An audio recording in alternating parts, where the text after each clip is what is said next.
c'est là où tu te fixes, là où tu vas. C'est une direction que tu t'es fixée. Là, donc, tu vois l'objectif là-bas. Et tu te fixes l'objectif et dis, je vais atteindre cet objectif. C'est ça la direction. La direction de l'église, c'est Jésus. Ce n'est pas les pasteurs. Si les pasteurs commencent à montrer à l'église autre une autre personne que Jésus, ce n'est plus la bonne direction. Jean-Baptiste était capable de dire au monde, voici l'agneau de Dieu qui ôte les péchés du monde. Il a montré aux gens, à ses disciples, la direction de Jésus. De Jésus.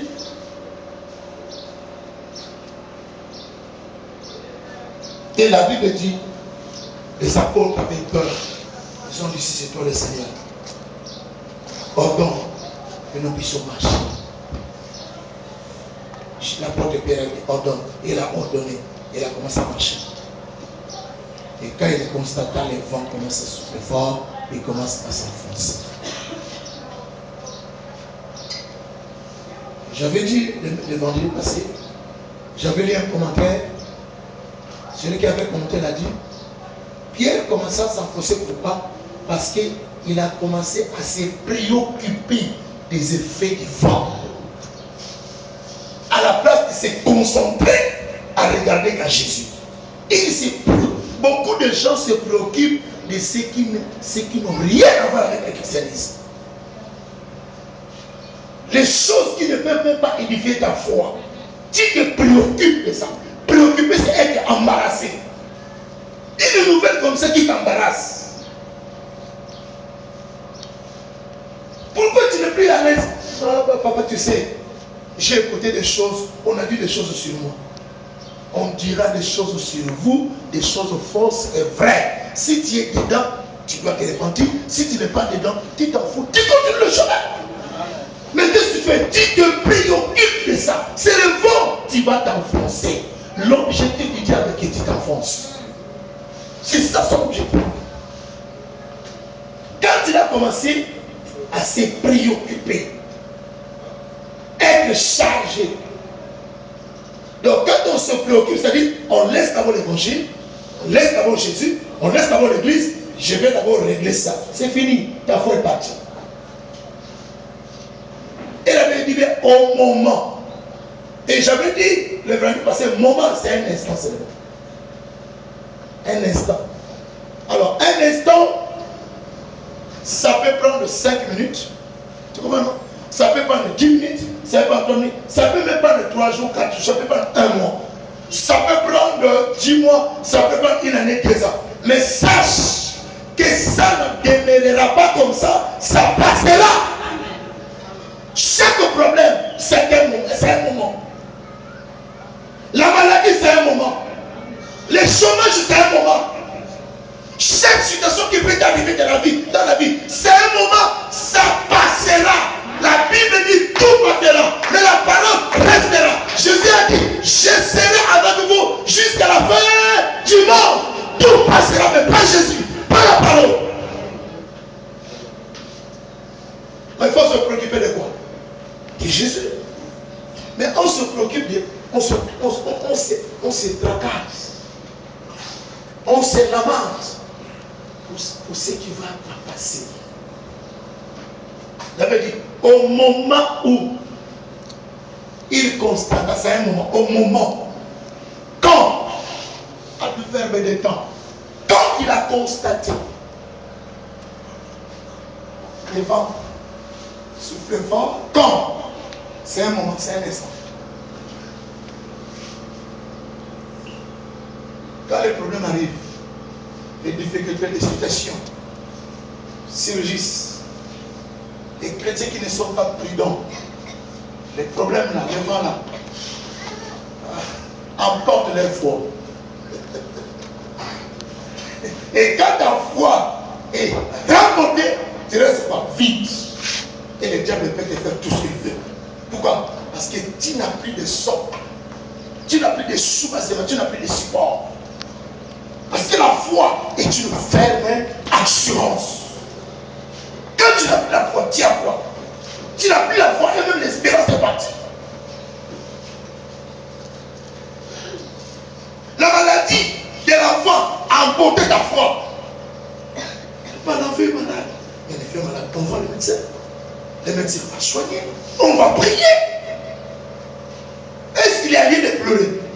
Si tu pleures, tu changeras la situation.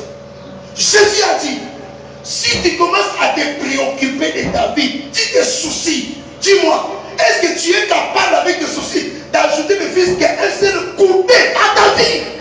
Non. Ne te préoccupe pas des problèmes.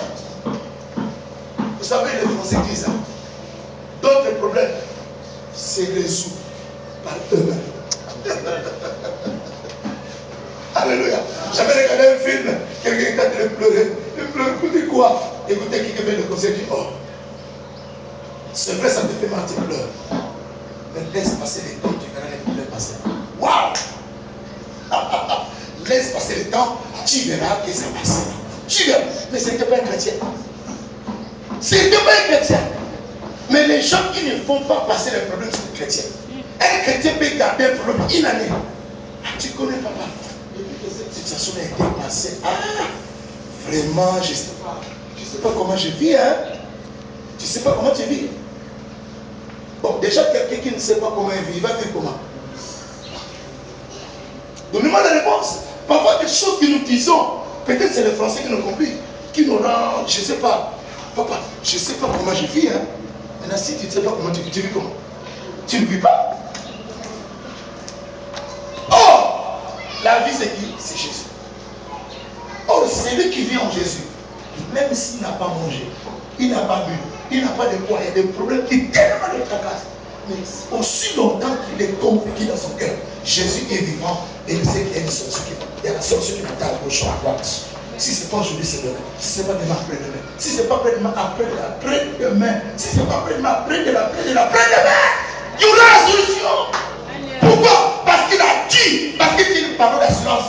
Il a dit, je ne vous abandonnerai point. Je vous ne délaisserai jamais. Je serai avec vous jusqu'à la fin du monde. Tu n'as pas cette parole. Tu n'en as pas. La parole est partie depuis que la maladie est arrivée. Depuis que tout le monde crut rupture. La rupture a remporté ta foi. La parole de Dieu n'a plus de fait. Même quand c'est ta parole. Écoute. Écoute ta main de Jésus. Et ça va être. Parce que le temps sont déjà. Les vœux qu'on va prier. Faites aujourd'hui. Il va se passer des cantions. Dieu va opérer des miracles. Il nous temps sont déjà facile. C'est pas facile. Qui t'a dit ça avec quelqu'un facile?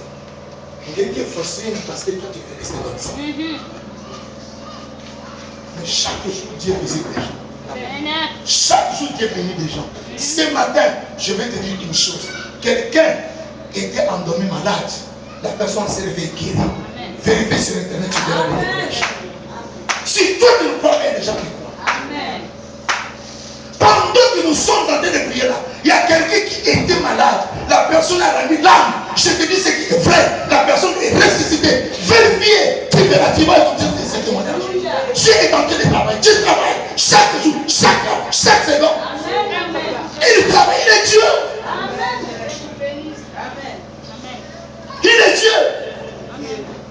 Si c'est toi, il n'a pas fait, Abraza, il a fait. Si Abraza, il n'a pas fait, Ankaï, il a fait. Si Ankaï n'a pas fait, Indonésie, il a fait. En Antigou, il a fait. En Kinshasa, il a fait. Au Cameroun, il a fait. En Chine, il a fait. Toi, tu ne peux pas diminuer Dieu parce que toi, tu as faim. Non! Ta faim n'a pas la taille de Dieu. Dieu dépasse la taille de ta faim. Dieu t'attend dans les grandes choses. Amen. Tu limites Dieu parce que tu as faim. Parce que tu n'as pas de travail. Le travail chez Dieu, c'est rien. Dieu a besoin de ta foi.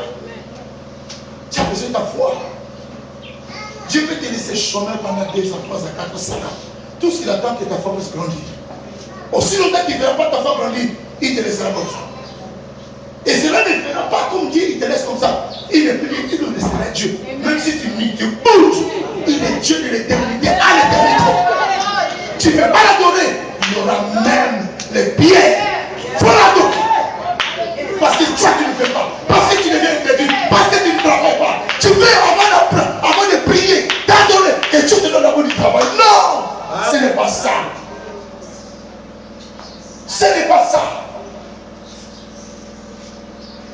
n'est pas ça.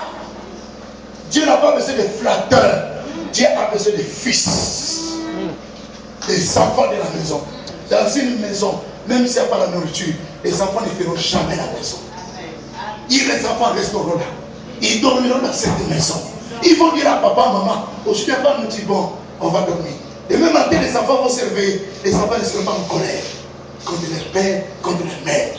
C'est impossible. Pourquoi? Parce que c'est leur maison. On connaît les enfants de Dieu quand ils ont des problèmes. On connaît aussi ceux qui ne sont pas enfants de Dieu quand ils ont des problèmes. Amen. Mais les enfants de Dieu, la différence, même quand ils ont des problèmes, les enfants de Dieu s'attachent à Dieu. D'ailleurs, l'attachement devient de plus en plus fort. Ceux qui ne sont pas des enfants de Dieu, quand le monde arrive, de plus en plus se détachent de Dieu.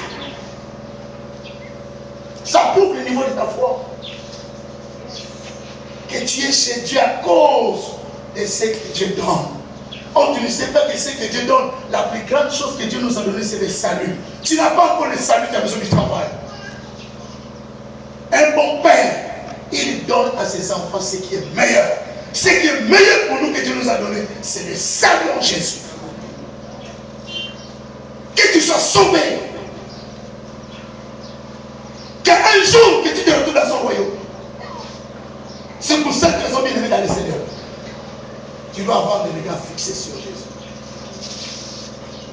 Pas sur autre chose. Chaque situation qui va se présenter dans ta vie, sache-le dès aujourd'hui.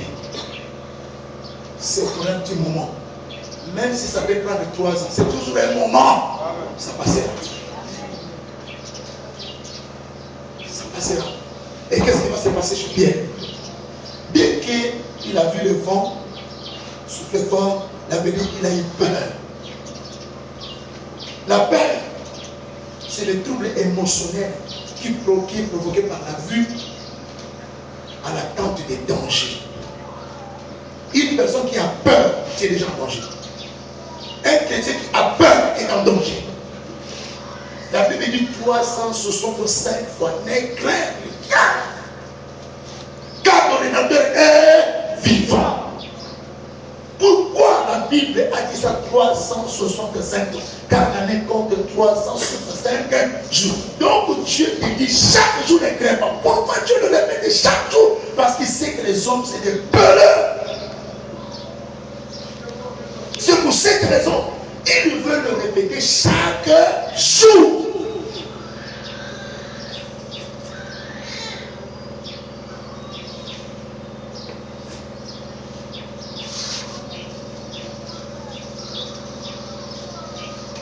La Bible dit, ce que tu crains, c'est ce qui t'arrive. Tu sors comme ça, tu crains sorcier, tu verras un sorcier la nuit. Tu crains tes démons et tu verras un démon. Et c'est là j'avais dit, il y a des gens qui craignent des démons qui n'existent pas. Un démon qui n'existe pas.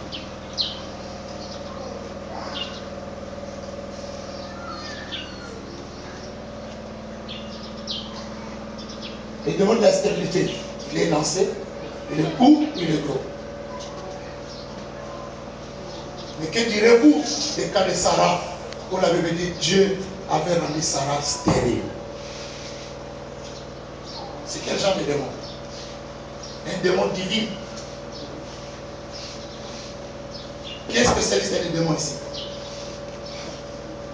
Un démonologue. Il est là, personne là. Le frère là, qui est licencié en démonologie. Lui, il a tout un cahier. Chaque page, il y a des sortes de démons. Et quand il commence le combat spirituel, il peut faire 1 mois. Il ne fait que combattre. Il a fini la première page, il dit, j'ai combattu à peu près 120 démons. Et chaque démon avait son nom.